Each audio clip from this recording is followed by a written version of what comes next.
But going back to the matter of military disparagement, in our gallant attempts to defend the reputation of our armed forces by claiming that Avatar is misrepresenting them, which understandably can be perceived in that way, we are in grave danger of overlooking some of the aspects of the military in Avatar that, rather than denigrate them,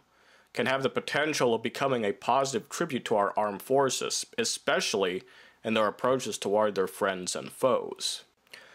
First of all, I need to point out very clearly that the military in Avatar is a private military force. The military force in Avatar, which is SecOps,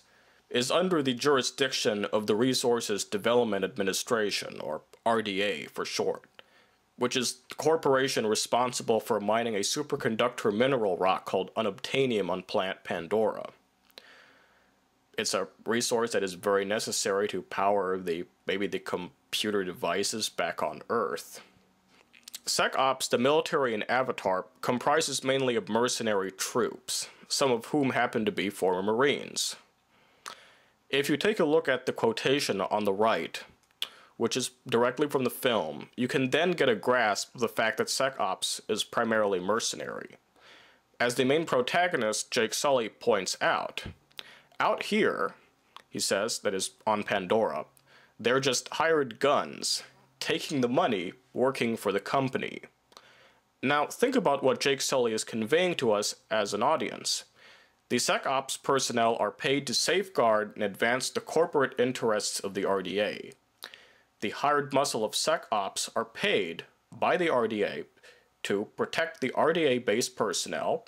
in the base and out of the base when they're exploring the hostile Pandoran environment, and advanced mining progress on the planet, which means that they travel with personnel responsible for clearing grounds for mining, like what happened in the middle of the film when the RDA vehicle started bulldozing these trees of ancestral voices. Another very important thing to take into account is the chain of command. If SecOps were under the jurisdiction of the armed forces, then it would be held accountable to the armed forces and to the United States government, not to the RDA. First and foremost, SecOps, if under the jurisdiction of America's armed forces, would be under the charge of America's commander-in-chief, who would be the President of the United States. And if SecOps belong to a specific branch in the armed forces, such as the Army, Marine Corps, Navy, or Air Force, well, we'll go with the Marine Corps since some of the personnel in SecOps were former Marines, and as Colonel Brian Salas pointed out, there is Marine Corps lore in the film. If SecOps were part of the Marine Corps, for example, then SecOps would be under the charge of a high-ranking officer, let's say a general for that matter,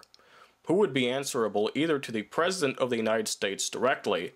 or answerable to another high-ranking officer who outranks the general, who is then answerable to maybe another higher-ranking officer,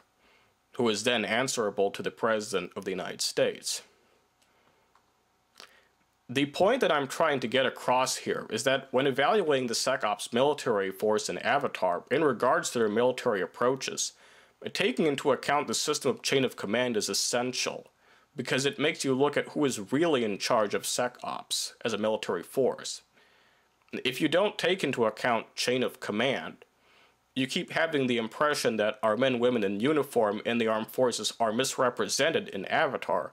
because of the following external factors involved. They wear camo combat uniforms very similar to the ones that our soldiers and servicemen wear in the Army and the Marine Corps, and they unjustly root up foreigners' lives, and killing some, maybe more foreigners in the process of doing so. And this is one of the problems I have with people claiming that Avatar is anti-military, in the sense that our armed forces are being misrepresented in the film. If you evaluate SecOps as a mercenary force, and I place emphasis on mercenary, under the charge of the RDA, which in the film is a corporation bent on taking resources from a native planet at the expense of the inhabitants,